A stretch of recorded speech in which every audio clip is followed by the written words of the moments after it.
world was young, the mountains green, no stain yet on the moon was seen. Then with a crash came a great ringing shout. Ra, boom, ra. 3 rings for the elven kings under the sky, 7 for the dwarf lords in their halls of stone, 9 for mortal men doomed to die, 1 for the dark lord on his dark throne in the land of Mordor where the shadows lie. 1 ring to rule them all, 1 ring to find them, 1 ring to bring them all, and in the darkness bind them in the land of Mordor where the shadows lie. So let's talk about Tolkien, Ben, for real this time. For real. It's talking about Tolkien for real this time. I want you to try to be as excited about Peter Jackson getting Faramir wrong as you were the first 3 times we tried to record. Absolutely destroyed that man. He ruined this man's reputation. Thank you. Because yes, we're talking about chapter 5 of book 4, The Window on the West. Where we finally get a good long talk with Faramir. I told you that last chapter he defeated Oliphant, which isn't true, but in a few generations maybe he would. But actually, in a few generations, apparently Faramir's entire reputation gets destroyed, and he's just a jackass. And little sad boy jackass. That's what he is in the movie. Legolas puts 3 tiny arrows through the back of an elephant skull. Never mind the fact that if you shot an actual elephant with an arrow, it would do fuck all. Let alone the 50-foot tall elephant. I love that. I hate that scene where he puts 3 arrows into the back of the elephant's skull, like execution style. And he does. And that just takes the elephant down. He pulls out his gat and he blasts it. Even though this elephant, arrows have been bouncing off of it. The riders of Rohan have been throwing spears. Yeah, but they weren't cool like Legolas. No, they weren't cool like Legolas. He had magic arrows. They were +3 damage arrows, and he took it down. But no, that elephant rampaged off into the wilderness, never to be seen again. But all of his friends got murdered. I don't know how many elephants there were with them. We don't see a dead elephant. I was talking about the humans. Oh, yeah. Well, they weren't his friends. Oh, yeah. Okay, fine. His caretakers, his captors. Yeah. Yeah.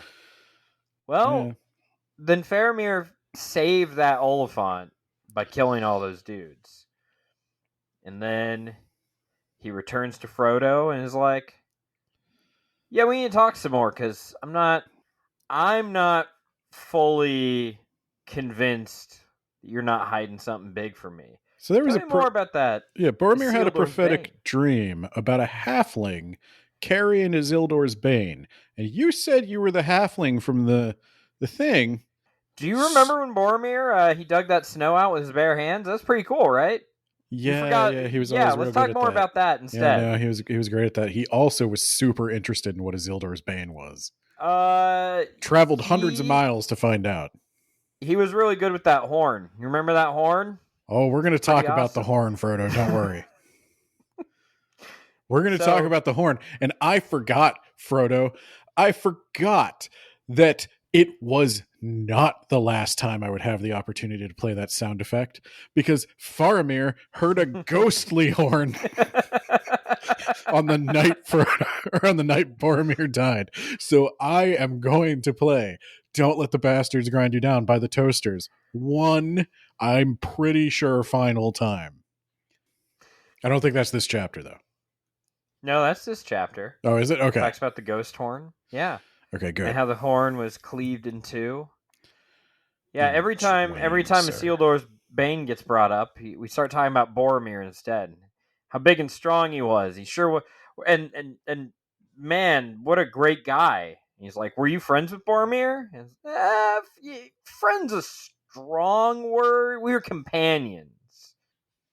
So it was funny, yeah, because Frodo keeps talking, kind of like he does in the movie. This scene is very much abbreviated in the movie because we had to add in a whole subplot about how Faramir is stupid and greedy and wants to take the ring. But then at the last minute, for no reason. He's not stupid and greedy. He sees Frodo try to stab Sam, and he's like, I see what you're going through, man, and I think we understand each other. Go do whatever the fuck you're doing. And everybody in the movie is like, thank you for being a good guy. And it's like, I'm just seething. I'm seething. He was a good guy in the book. He was the best guy in the book. But he does say the line from the movie where he asks Frodo, "You were a friend of Boromir," and Frodo does the yes. Faramir's looking at him. Friendly. Faramir's looking at him. He's getting colder. And sees that hesitation. He goes, so, and this is the line from the movie, then it would grieve you to learn that Boromir is dead. Oh, no. Well, okay, and so this is a thing that they don't really... It's interesting in the movie. Peter Jackson doesn't milk this for much. And he could have. There's a lot of drama in this because... all my other friends might be dead. Right. If Boromir's dead, what the fuck happened? But he can't know. I know why he can't do that. Because Frodo knows in the movie that they got attacked by orcs. Yeah, that's true. The orc attack happens as he's fleeing, right? So, yeah, he might have already just assumed that everyone was dead. But he doesn't, because then he says, I wonder if we'll ever see them again. The last time Frodo had seen them, they were fighting 500 to 5 orcs. And Frodo's standing on that cliff going, I wonder if we'll ever see the others again. I hope they find a safer road. They were literally fighting 500 orcs the last time you saw them. What are you talking about? I hope they'll find a safer road. Cut to the orcs are dragging Merry and Pippin on the ground. I'm so retroactively mad that I didn't think about that. That's how the movies work. They just, you don't think about them. You don't think about what's happening on the screen and the character's logical responses to it. You're just like, oh yeah, it's time for the movie to end. He's got to say a thing. And he knows what I know, that, you know, we will not abandon Merry and Pippin to torture and death. But in the book, yeah, Frodo thinks that if Boromir is dead, something must have gone horribly wrong. They must have been... Yeah, that was the biggest dude I've ever seen in my life. That dude was jacked. Who could have killed him? They must have been attacked. And Frodo goes so far as to accuse Faramir of lying. And once he's convinced that Faramir is not lying, he wants to know how he died, because that'll give me some clue as to what happened to everybody else. Yeah, he was alive when we parted ways. And we were shaking hands. He was like, wow, you are my best friend. Go in peace, Mr. Frodo. So he says, how then did he die, and how do you know of it, since you say that none of the company had reached the city when you left? Because that's the other thing that's different from the movies, is Aragorn's plan was to go with Boromir to Gondor. So Frodo is expecting that perhaps Aragorn and Boromir have already arrived in Gondor. And that maybe Faramir's just been away so long he hasn't seen them. But when he finds out that Boromir's dead, and that news of Boromir's death has reached Gondor before Aragorn, then it really does seem like Aragorn's dead. Who could have told them that Boromir was dead before anyone from the company? Now, Faramir does kind of at least somewhat put his mind at ease, because he describes Boromir's body. It's like, it was like a funeral pyre. Well, not a pyre, but it was like... It was arranged by somebody who clearly was not disrespecting his body. Yeah, orcs disrespect everything for no reason. So his body was in remarkable condition. If orcs had done this, it would be in pieces. Well, and it's questionable. I don't know if... So Faramir, the way he knows that Boromir has died is he he heard the ghostly blast of the horn when Boromir was, in his greatest peril. And sometime later, as he was guarding, I believe, Osgiliath, he saw the ghostly image of Boromir on the elven boat floating down the river. And I don't think he was able to touch it to verify that it was real.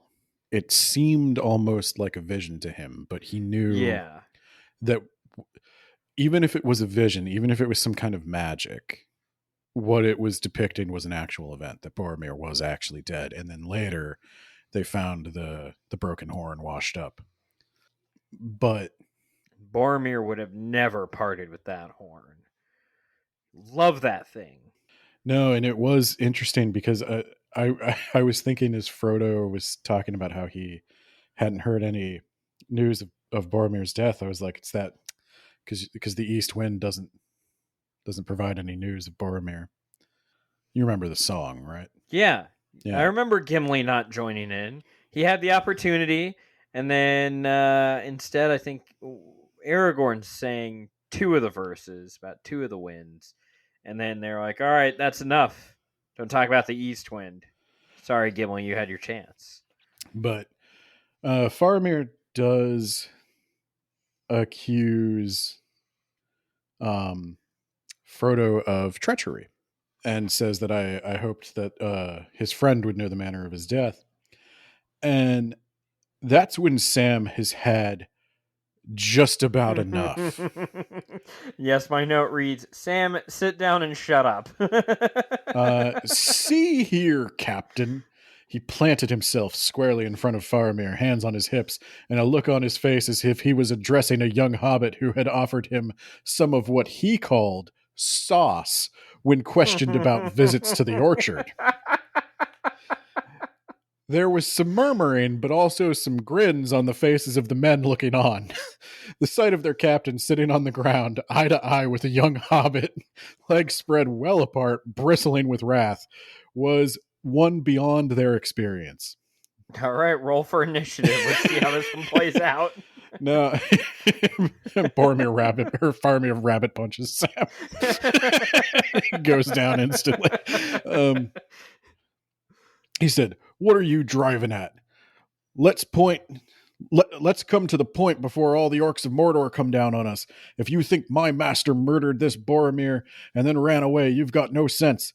But say it and have it done, and then let us know what you mean to do about it. But it's a pity that folk is talk about fighting the enemy can't let others do their bit in their own way without interfering. He'd be mighty pleased if he could see you now. Think he'd got a new friend, he would." And Faramir goes, "You should let your master speak because he's smarter than you." Yes. Sit down and shut up. Do not speak before your master, whose wit is greater than yours.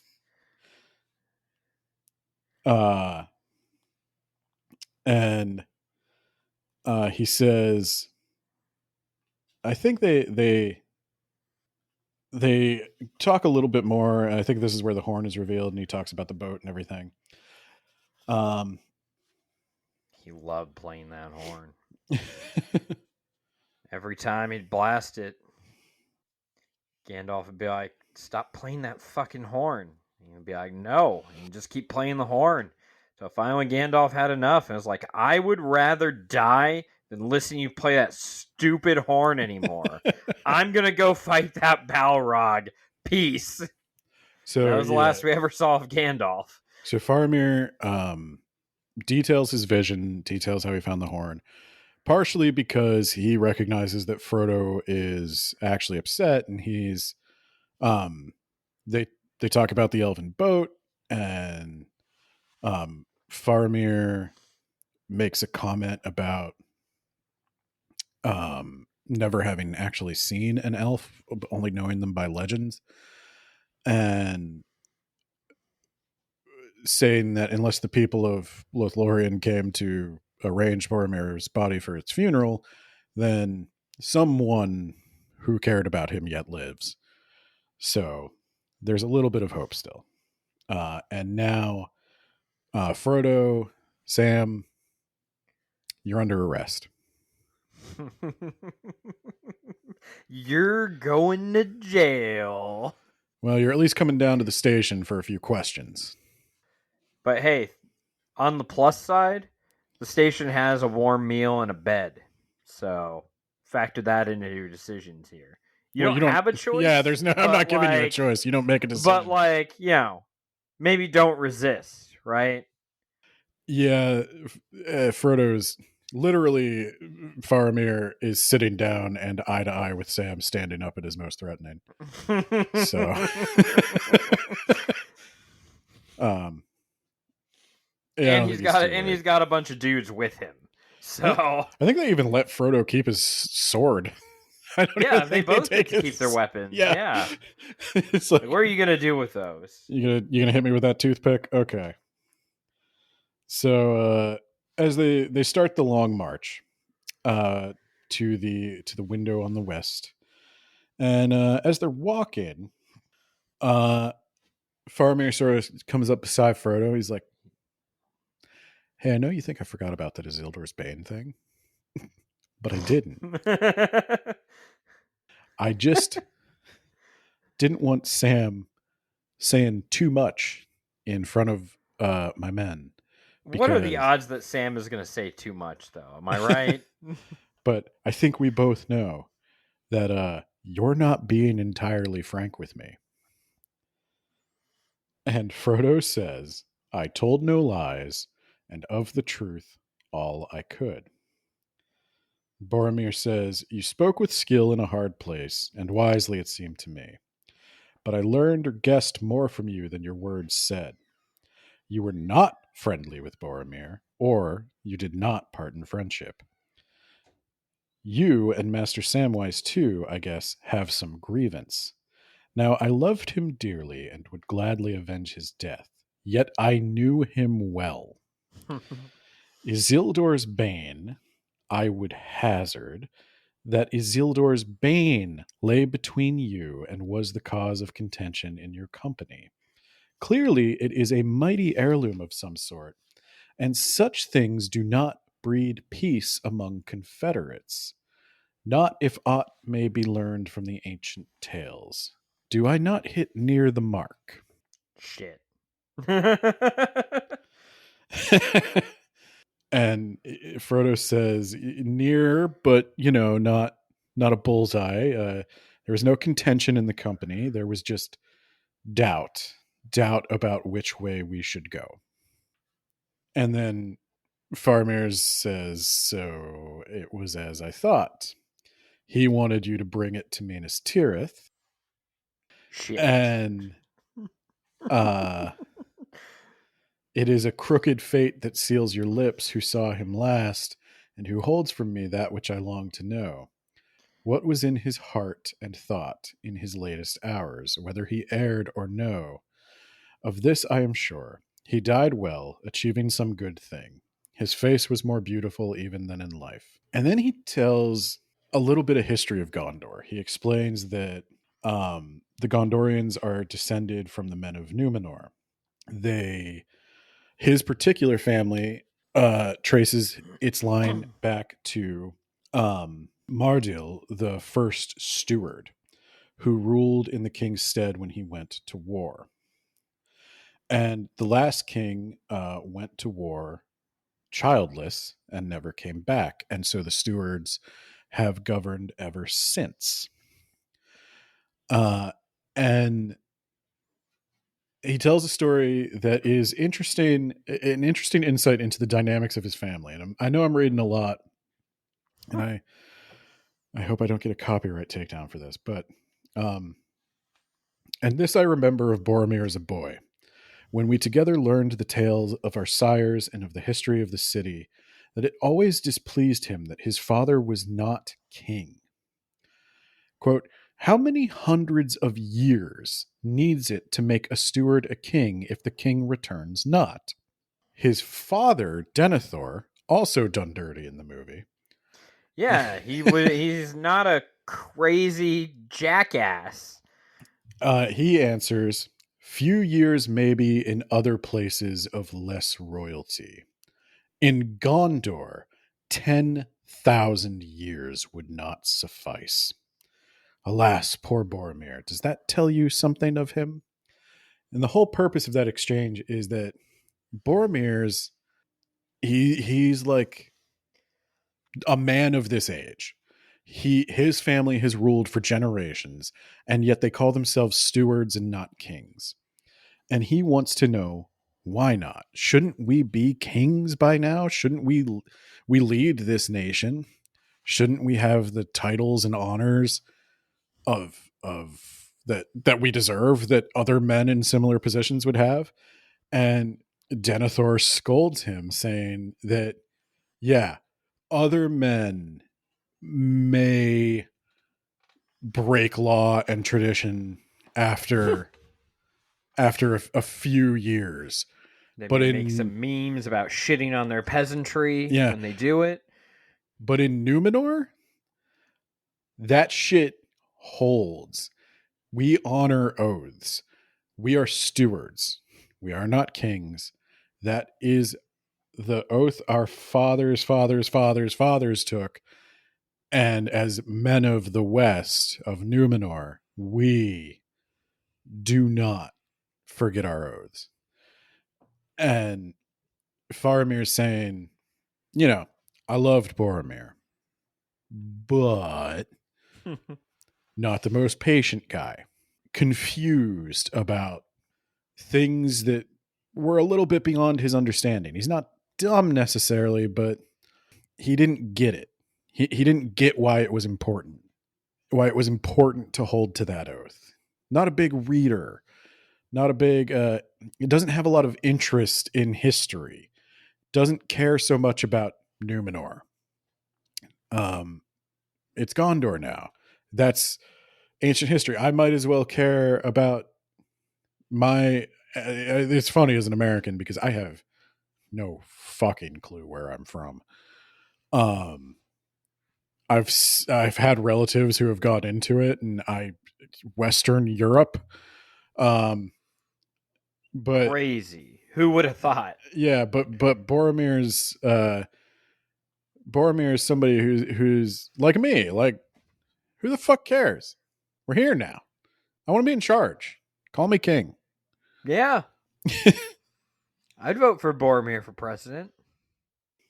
Faramir has a point in there where he talks about how his civilization has become more and more like other civilizations, like the Rohirrim.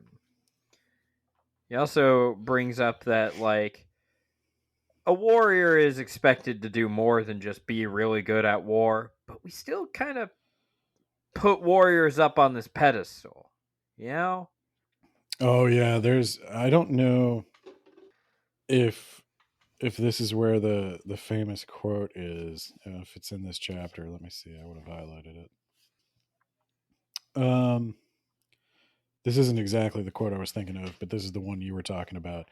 For as the Rohirrim do, we now love war and valor as things good in themselves, both a sport and an end.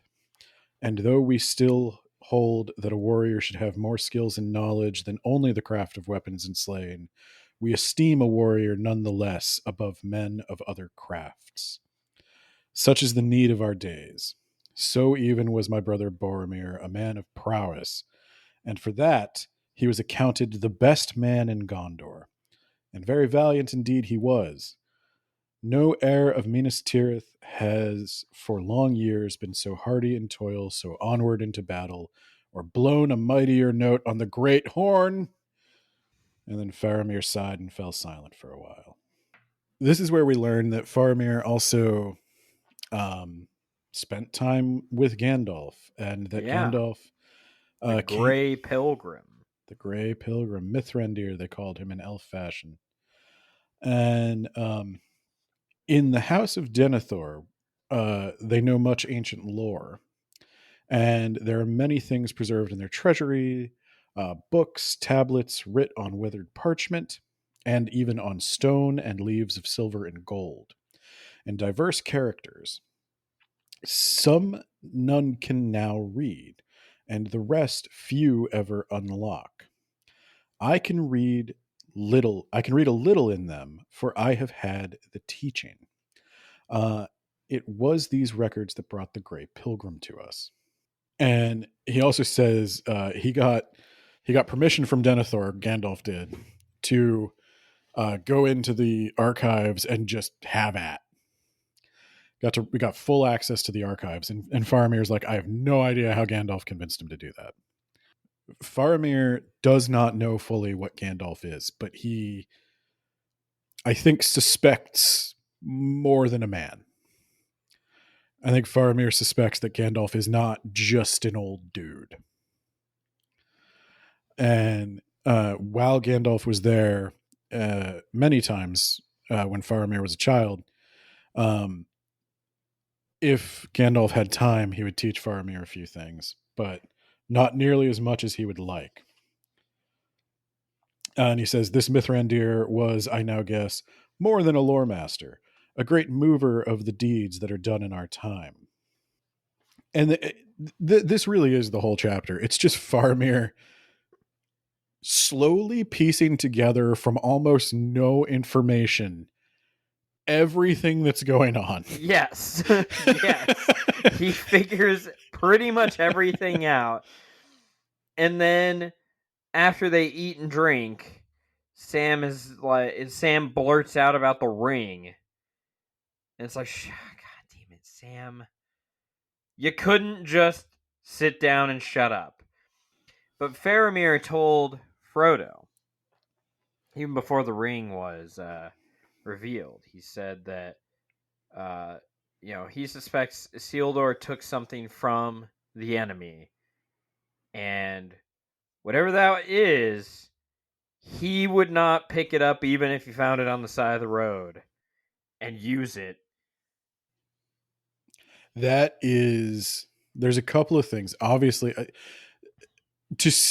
I don't think Faramir is a Tolkien self-insert, because Faramir is too perfect, and I don't think Tolkien saw himself that way. I think Bilbo is the Tolkien self-insert. Yeah, Faramir is one of the blue wizards. But he puts a lot of his own words into Faramir's mouth. And Peter Jackson was like, I can do that too. Yeah, he did.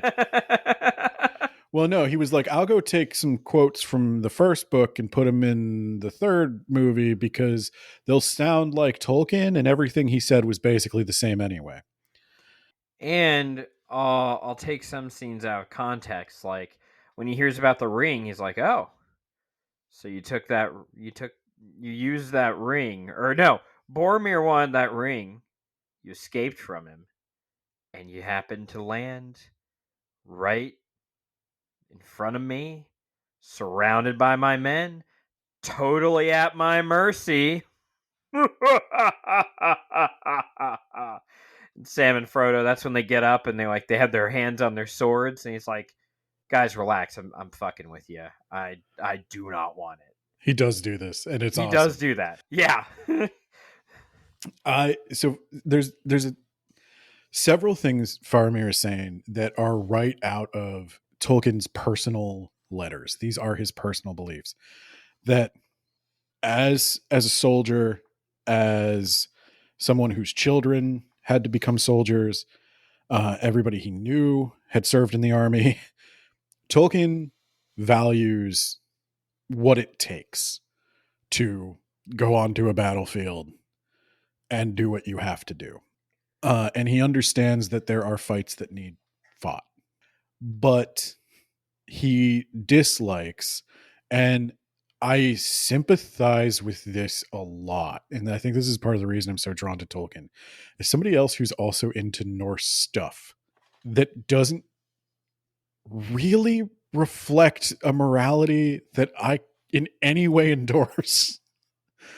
I enjoy how Tolkien thinks about it, and I think Lord of the Rings really bridged a gap for me, because we'll talk about some Norse sagas and myths, and we've talked a little bit about the backwards morality of some of the lessons in those sagas and myths. But when Faramir's like, I wish we didn't value warriors above men of other craft. I wish we valued creation more than we valued destruction. I wish war wasn't a sport to be cheered on. Um, he said, we were men of the West. We came from a great, noble, learned culture, and they did. They were tutored by the elves and by proxy, like the Maiar and the Valar themselves. And then we tried to fight God. Well, Faramir's ancestors didn't. Yeah, that's why he's still here. Yeah. But there's a moment where they're having the evening meal, and all of the men take a moment and look in silence to the west. And Faramir references the Valar several times. There's a piousness in Faramir that we don't even see among the elves. We have not seen the elves turn to the west and pray before a meal. They don't say grace. And so, because they think they're better than us. The elves have arrogance. I mean, they are arrogant. We play it up in talking about Tolkien because fuck them. You're Chad Dingleton, hero of humanity. But Age of Man, Ben. The big flaw of elves and then later humans is pride. They become too proud of their own accomplishments, and they think they can do things that they cannot do and are not their place to do. And that's something Tolkien talks about a lot. And this belief that even if I found this thing by the side of the road, I would not pick it up and try to use it. The craft of the enemy. I would not use this weapon of the enemy to fight the enemy. I would rather die with my soul clean than use those techniques, those blasphemous techniques, to win the war. Boromir's over there chewing off his fingernails. Yeah. But not a lot of people think that way. And to some extent, I don't know if I think that way. I'd like to think that... I'd abuse the shit out of the One Ring. Well, think about it like if you got your hands on some... I don't know. I mean, even the... I know he hates this allegory, but the atomic bomb, like... If you got your hands on Nazi research that completes the atomic bomb, and you know they're going to get it if you don't, and you have an opportunity to get it first and use it on them, I don't think there are a lot of people out there who would be like, no, we're not going to bring this into the world. I'm not going to be the one who does this. I'd rather die. Yeah, I mean, how bad could it be? Maybe it will ignite our atmosphere and destroy all life on the planet, but maybe not. Let's drop 2 just to be sure. How bad could it be? Pretty fucking bad. Pretty fucking bad. And at some point, though, it's interesting because Tolkien is just simply, and I think to an extent, like, I respect the guy because he's been in some of the worst war there was, and I think he knows what he would do and wouldn't do to survive. I think he's made peace with death a couple of times and has the strength to say, like, no. But he was in World War I. Yeah, he was in the trench. Yeah, that's not the worst war. Come on. World War II is right there. I don't know. The trenches are pretty bad. Okay, well, it beats the day-to-day anxiety I deal with as a work-from-home programmer. But But no, I I'm think probably one of those guys in the trench thinking like, do I shoot my commanding officer and run away? Because it's looking like shooting my commanding officer and running away is the thing to do. good news, guys. Nowhere to run.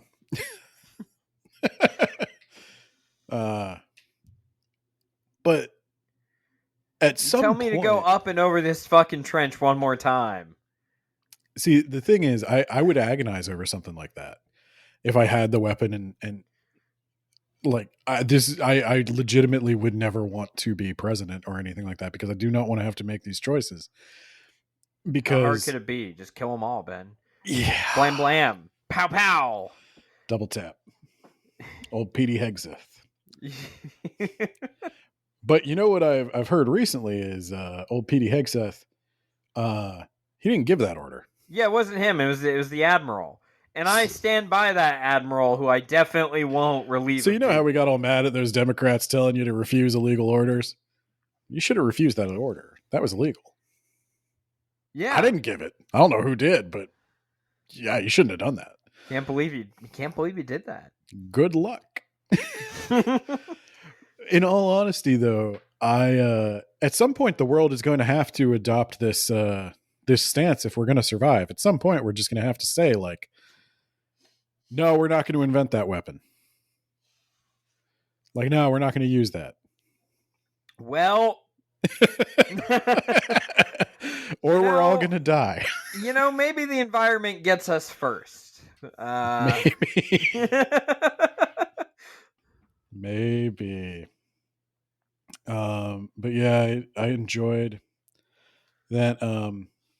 They have some concept of Valar worship.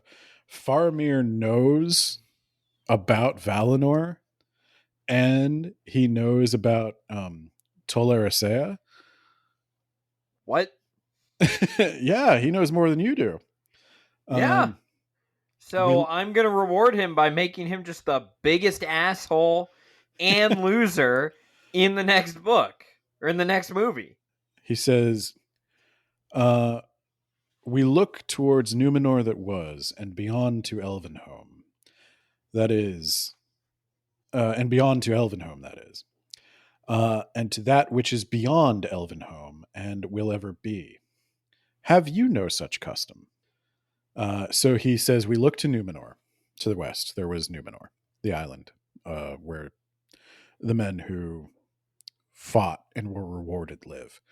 Beyond that, there is what he is calling Elvenhome, which is Tol Eressëa, which is an island that is close to Valinor, but not Valinor, populated by elves. From Tol Eressëa, you can see the shores of Valinor. And men were not permitted to go there. Numenor is as far as you can go. You can't see Valinor. The logic for that was, you can't go there anyway. You're not allowed. It's not for you. Oh. So we're not going to, I'm not going to put it in front of you like some sort of, I don't know, tree of the knowledge of good and evil. I was gonna say. And tell you not to eat it. Don't eat this. All right, Kay, I'm a peace out. I'm gonna turn my back. We could lie to God. Is that possible? Can we lie to God? Sure. Let's see. Let's see if we can. Let's see if we can trick him. You know what's even funnier is, did God lie to you? That's a big question in theology. Yeah. Why would? How would God not just know? Well, here's the thing. The big question in theology that's even more interesting is God says, do not eat from the fruit of the tree of the knowledge of good and evil, for the day you do, you shall surely die. And the snake says, if you eat that fruit, you're not going to die. Holy shit, Satan was right.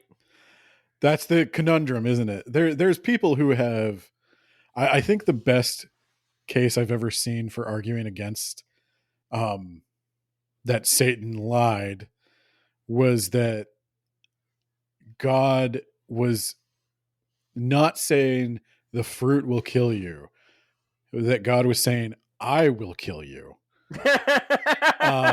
And he changed his mind. Okay. and cast That them out is bad instead. parenting. I'm sorry, God, but you got to follow through on your threats. If you say no TV, if you do that one more time, they do it one more time, you got to take away the TV. Sorry, you can't be like, well, okay, how about instead of no TV, it's like we read a book or something and the TV's on in the background. No, doesn't work. What you do is you post a seraphim with a flaming sword at the gate to the TV, so that they can't come back, turn on the TV, and watch the show of life and live forever and become like us. Who's us? Next chapter. Yeah, why don't you just like, oh, I'm going to take this tree out and put it over here where you can't get to it. How you knew this was going to happen, God. You created us like this. I don't know how much of that I'm going to leave in because I don't know how to tackle words about the Bible. I don't know where that one goes. And I'm not ready to do another series right now. So, talking about Tolkien, that's a nice safe. No, we can't do that until we're done with Lord of the Rings. Yeah, and that's going to be years. We got time. I got time before I got to worry about that. And by then I'll be old and I won't care. Everything will be AI by then. Nobody's going to be listening to this podcast. We're going to be the only actual humans trying to, make it in a sea of AI generated bullshit. And that'll be the new God. And no one's going to care what I have to say about Yahweh. The New Testament. Ask ChatGPT. I am about to write a New Testament. I am about to. And I'm sure it'll be great. But yeah, so Faramir, he'll also lament the wedge that's been driven between elves and men. He's basically just given all of Tolkien's thoughts. He's like, I wish we could get past this. Like, I wish it didn't have to be this way, but I'm the lone man fighting to preserve culture in a place that has moved beyond it. And he's saying, we used to be more like elves. We used to have all this technology and culture and tradition, and we used to have like a higher moral standard. And we've come to this continent and we've, made our kingdoms, and they're pretty good. But as much as we influence other men, we are influenced by them. And that's how, the Rohirrim, they can build bigger towers and they have better weapons because of us. But we also absorb some of their culture. And there's a little, I know how a certain kind of person interprets these passages. It does sort of sound like, oh, maybe the men of Numenor were better off in their little ethno state. I don't think that's the lesson Tolkien's going for there. Because let's remember, they tried to fight God. That little ethno state led them to a level of arrogance where they tried to fight God. They were so deluded. But and it then worked real well for him. He'll talk about how Gondor has started to decay. We had God in the first half. yeah. And then he flipped the ocean on us. Didn't know he could do that. Next time we'll be ready. Submarines, guys. We got this. So yeah, Gondor, it fell by degree. Eventually, kings started to build tombs more splendid than the houses of the living, and counted old names in the rolls of their descent dearer than the names of their sons. Childless lords sat in aged halls, musing on their heraldry. In secret chambers, withered men compounded strong elixirs, or in high, cold towers, and asked questions of the stars. And their last king of the line of Anarion had no heir. And then they would eventually recruit some allies from the west that become the Rohirrim. And he sort of laments the decay. There's a line that reminded me of Beowulf, where he talks about the men of Middle Earth But in Middle-earth, men and elves became estranged in the days of darkness by the arts of the enemy, and by slow changes of time, which each kind walked further down their sundered roads. Men now fear and misdoubt elves, and yet know little of them, and we of Gondor grow like other men. For even they who are the foes of the Dark Lord shun the elves and speak of the Golden Wood with dread. And it reminded me of how, like, Tolkien's adapting all this Norse myth. And in Norse myth, Old Norse, elves are often like the good spirits. But in Old English, a little later, in Beowulf, they talk about, Ylfa and Eotenus and Orkneys. Those are all equally bad things to the men of Beowulf's time. Yeah. The elves and the orcs are the same. What was Beowulf? Was he Anglo? Was he Celt? He was a Yeet. Or a Yates. A Yates. We yeeted him? A Yates. Geat, but you got to know the Old English pronunciation of that. I think it's Yate. Where do they even hail from? Somewhere in Sweden. Southern Sweden, I think. I don't know if it's a real tribe. That's just where they are from in Beowulf. We can do Beowulf between books if you want. Sure. They sometimes called Goths? Really? Large North Germanic tribe. Are you reading the AI one? This is also Wikipedia. It could be. Beowulf's from southern Sweden in the book. Yeah, it looks like they were a North Germanic tribe from southern Sweden. Yeah, okay. Huh. So were elves good for him? For or Beowulf?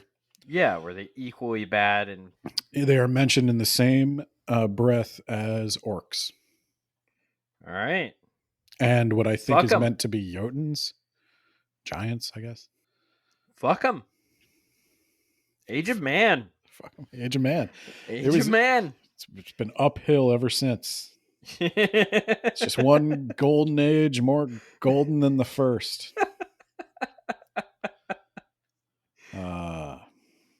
Yeah, you know how they're like, I miss the good old days? Or that's not us. Because we're still in the good old days. And it just keeps getting gooder and older. And this is where Peter Jackson pisses me off. Fucks him. So Sam, as we all know, is very in love with elves. He likes everything about elves. And they start talking about Lothlorien and Galadriel. And Sam gets a little caught up in the moment. And he says, Faramir says, she must be lovely indeed. Perilously fair. And Sam's like, oh, I don't know about perilous. It strikes me folks take their peril with them into Lorien, and finds it there because they brought it. But perhaps you could call her perilous because she's so strong in herself. You could dash yourself to pieces on her like a ship on a rock. And boy, I thought about that. Dashing myself.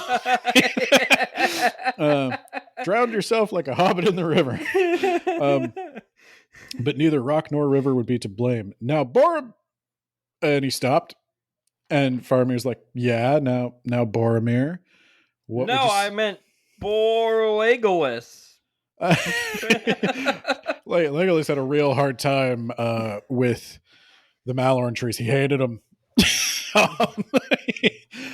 No.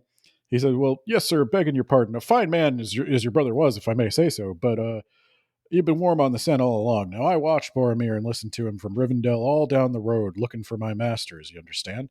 And it's my opinion that in Lorien, he first saw clearly what I guessed sooner, what he wanted. From the first moment he saw it, he wanted the enemy's ring. And Frodo stands up and he's like, Sam, what the fuck? Yeah. Yeah. I spent all day dodging questions about Isildur's Bane, you goddamn moron.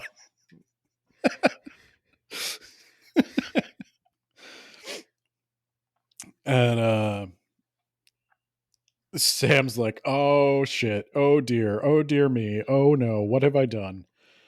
The ring's a metaphor, Faramir. It's a metaphor for the atomic bomb. It's an allegory, Faramir. Don't worry about it. Oh no. So Sam says, and this, I'm bringing this up because this is quoted in the movie, and it's such a slap in the face. Don't you go taking advantage of my master, because his servants know better than a fool. You spoken very handsome all along. Put me off my guard, talking of elves and all. But handsome is as handsome does, we say. I don't know what the fuck that means. Now's a chance to show your quality. So it You know what? I don't think I'll steal the ring from him. And this is when Faramir does the thing. He looks dead at Sam and he's like, and all this time, this is what you were hiding, and you fought my brother for it, and then you came all the way down this road, only to wind up in the hands of his little brother, surrounded by his men, unable to even defend yourselves. And they put their hands on the sword, and he's like, I'm just fucking with you. I don't want the ring.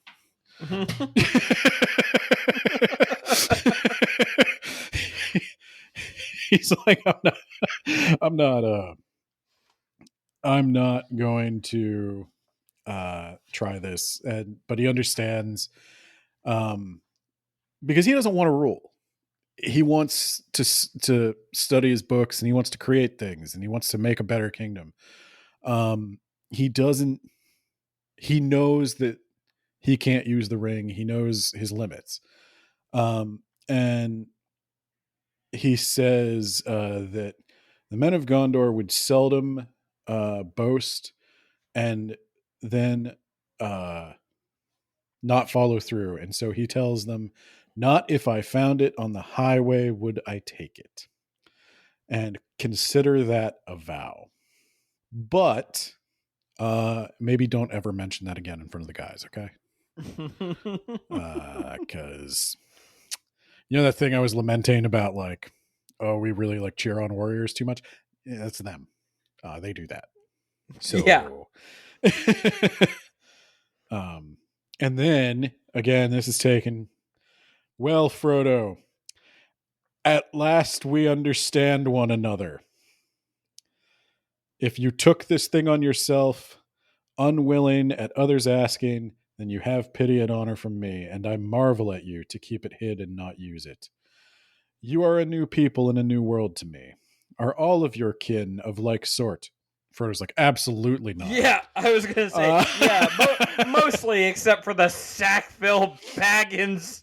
No, most hobbits suck. I'm like you. I'm the one guy that reads books in my community. I understand you, Faramir. And then he says that he talks about Sam and how they're great hobbits, and he says, well, the Shire must be a great place if gardeners are held in such high regard. And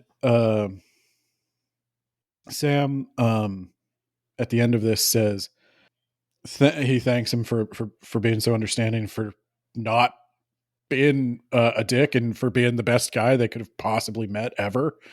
And he says, yes, sure. And you showed your quality, the very highest. He said, you said my master had an elvish air, and that was good and true. But I can say this. You have an air too, sir, that reminds me of... Stinky. Of, well, Gandalf, of wizards.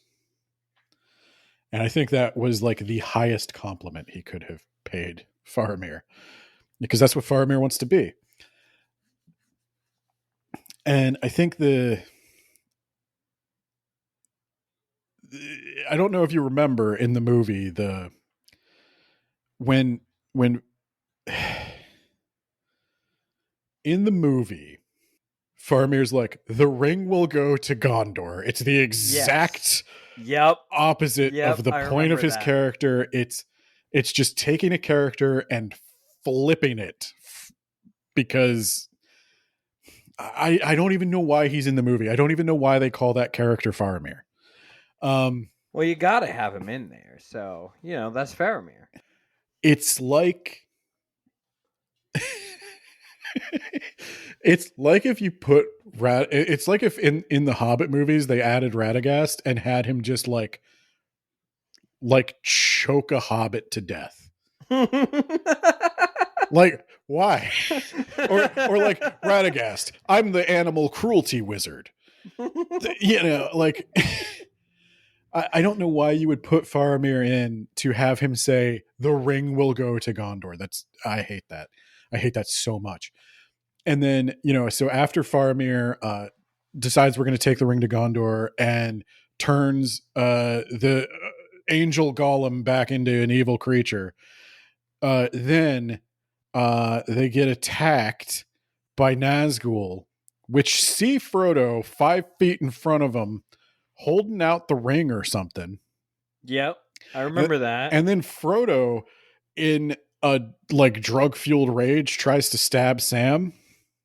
And Sam makes a tear-filled speech about how there's some good in this world, Mr. Frodo, and it's worth fighting for because it's the end of the movie.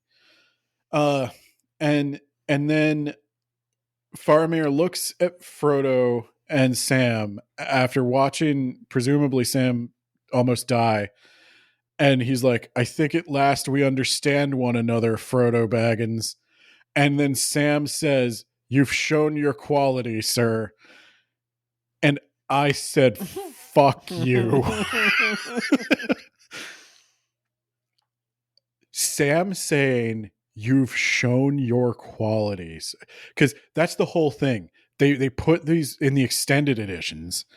There's an extra scene with Faramir and Boromir, where Boromir retakes Osgiliath, but then I think they lose it again. I don't know what Boromir retook.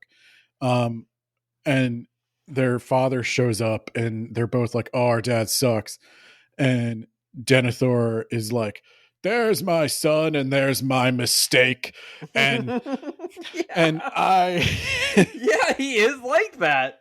Elrond of Rivendell has called a council. They've found the One Ring. Yes, we know about that. And you're gonna go get me that One Ring. And damn. And Faramir goes, he's just blabbing about it to all corners of the planet. No, and Faramir goes, Boromir's like, I gotta stay here and fight a war. And Faramir's like, send me instead. And he's like, oh, you'd like that, wouldn't you, you little bastard? A chance for Faramir, captain of Gondor, to show his quality. Well, no. This is a task I only trust the good one to. And then later, remember how Gandalf was like, is it secret? Is it safe? And then Elrond is sending messages all the way to Gondor, 250 days of walking about the fucking ring. And then when Faramir sees the ring, he's like, a chance for Faramir, captain of Gondor, to show his quality. He recalls his father's words. And then at the end, Sam, apparently not knowing any of this had happened, just randomly says the words, you have shown your quality, sir. And that's when Faramir's like, I did the right thing. It's like, out. I hate all of this. I hate what they did to Faramir so much in the movie. I'm so glad we finally got to it. And it's just Faramir, like, literally, the character in the book is just this guy who's like, I fight because I have to. I love not the bow. I love not the sword for its sharpness, or the bow for its swiftness. I love instead what they protect. And he's like, I don't like fighting. I'm a bit of a warrior monk. I study and I fight and I do everything that's expected of me because it needs to be done, but I don't enjoy it. I don't let my men kill animals unless we need food. I don't let them kill anything we don't need to kill. They don't even step on flowers.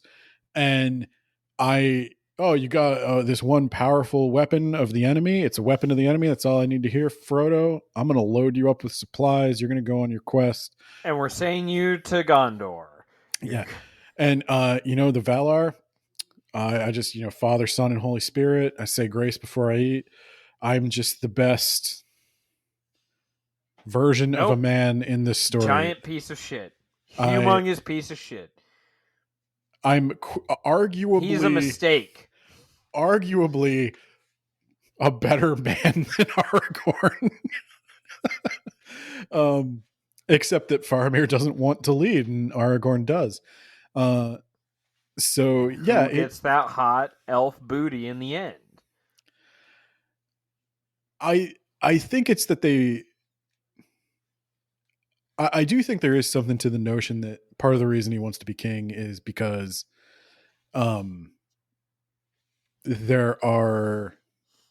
it's the way he can, have his family. Like both of them care about the people, not the stuff, not the power. The power is just incidental. Faramir has to be strong. He has to fight. He has to know how to use a sword in order to protect people. And Aragorn's in the same boat. He has to become king of Gondor because he has to unite the realms of men or we're all fucked. It's just, I don't know. I don't know what Peter Jackson was thinking with this. He doesn't care about the character of Faramir. And I get why, in a sense. He's a relatively minor character. It's just another one of these like stops on the road where they meet weird people and you learn a little bit more about the world. But God, like, it's so clear that this is a character that is speaking, like, this is Tolkien's ideal man, almost more than Aragorn is. And Peter Jackson is just like, that's not important. We don't need to get that right. You can just do whatever you want. Add in some scenes with Denethor chewing a tomato. Yeah, I love that. I'm glad you reminded me of that. It's the only thing anybody ever knows about him. Oh, God. But yeah, we haven't finished with Faramir yet. Next chapter, it's such a mess because of the movie. Next chapter, we're going to turn good boy Gollum into bad boy Gollum. Next chapter is where Gollum gets caught in the pool. So we've already done the whole Faramir show. Quality. One of Faramir's men is like, I saw like a big black tailless squirrel in the night. That was kind of weird, and it skittered up a tree, and I think it hissed at me. You told us we're not allowed to kill them anymore. So I didn't kill it, but I wanted to. It kind of provoked feelings of murder in me. And I know, Faramir, you've been telling all of us, like, we've got to talk about our feelings and we've got to, be honest about the stresses of battle and stuff. So I'm trying this. What did you call it? Therapy? I'm trying that. And I really wanted to kill this squirrel, man. And I think that squirrel's coming for us and we should kill it. So if you see that squirrel again, let me take the shot. The only thing the movie gets right about any of this is the scenery. Yeah. The place they film in looks very much like how this is described. I would love to go to New Zealand. Let's do it. Film industry wins. All right. I'm ending this episode. Next time we'll talk about Good Boy Gollum. And Faramir. Spoiler, he does not throw him up against a wall and choke him. But I think we all agree that he should. And one guy wanted to. Yeah. All right. Please let me kill it. Yep. Be mindful. Don't use the tools of the enemy, and good luck. The road goes ever on and on, down from the door where it began. Now far ahead the road is gone, and I must follow it, if I can, pursuing it with eager feet until it joins some larger way, where many paths and errands meet. And whither then, I cannot say.